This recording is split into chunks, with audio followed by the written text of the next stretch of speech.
Welcome back to my YouTube channel. In this video, I'll be talking through how to avoid the wall during a marathon. Nearly there, you're nearly there. You're doing so well. In case you don't know, I'm Freddie, known as Shred Athletics, and I've massively become addicted to marathons this year.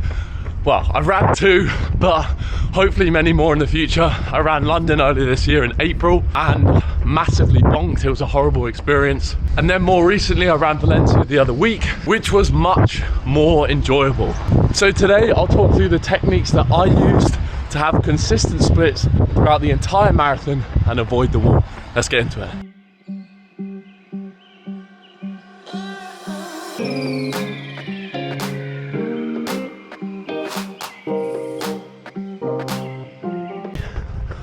For London running, this isn't bad, right? Thames Path, if you live near here, is a great shout to get out of the city. You're basically in the countryside. Check out this. Fulham Stadium, right over there. Right now I'm doing an 11K easy. It's pretty beautiful. These ones I kind of just like to switch off, not really look at my pace, kind of just monitor my feel.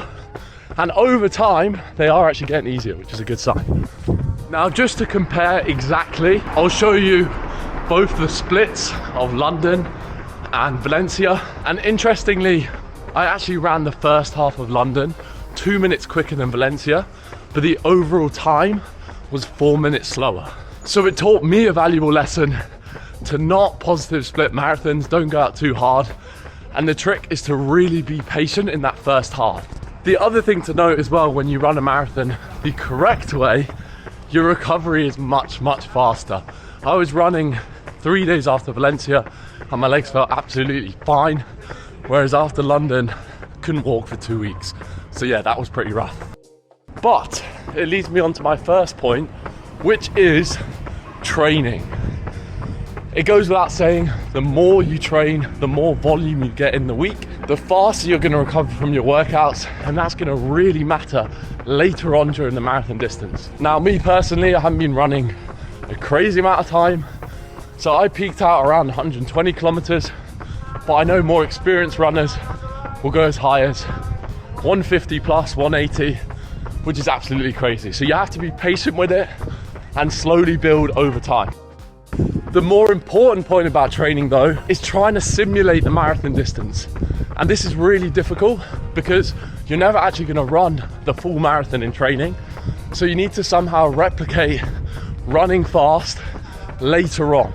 And the best way to do this is a steady start, fast finish, long run. For example, you could do the first 20 kilometers nice and steady, and then really pick it up the final K and try and hit your target marathon pace.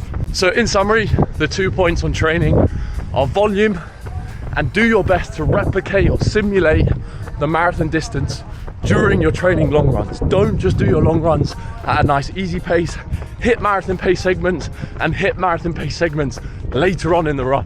Also, for those of you that are interested, my next marathon will be Berlin in September 2025. And the goal is sub 240. So if you want to track my journey and see how I get on, make sure to subscribe, and I'll also put all my links below. Let's get on with the video, and in the next segment we'll look into the science.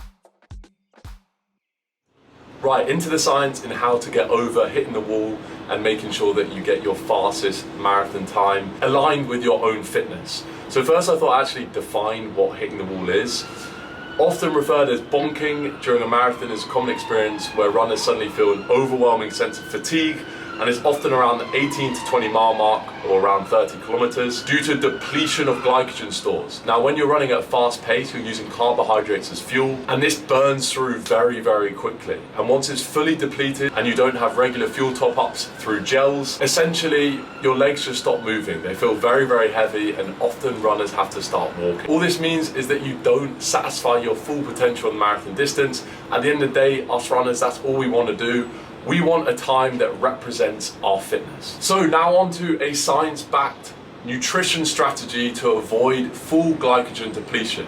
And now this starts 2 or 3 days before the marathon where you want to bump up carbohydrates and you want to stick to easily digestible carbs, things like bagels, white rice, pasta, or even simple sugars like honey and things like pancakes. A good guideline for carbohydrate intake leading up to the marathon is around 8 grams per kilo of body weight. So if you're a 70 kg male, this would be around 550 grams of carbs. Combine this with a slight reduction in protein and fat to aid digestion and make sure that you have optimal energy levels come the marathon. Then the second thing with fueling is making sure that you actually have regular top-ups during the actual race. A good guideline is every 6 kilometers you take on around 20 to 30 grams of carbohydrates through a gel, and then this can meet the rough guideline of 60 to 80 grams of carb per hour through the marathon distance. Now, the last thing that I wanted to speak about and mention to get over the wall is just pure grit and determination. There is no hiding from the marathon. It is a brutal distance. It is so far. So anyone who manages to get through one, massive kudos to you. And I don't think it's gonna get any easier. So I hope you found this helpful. Make sure to click subscribe and I'll see you in the next one.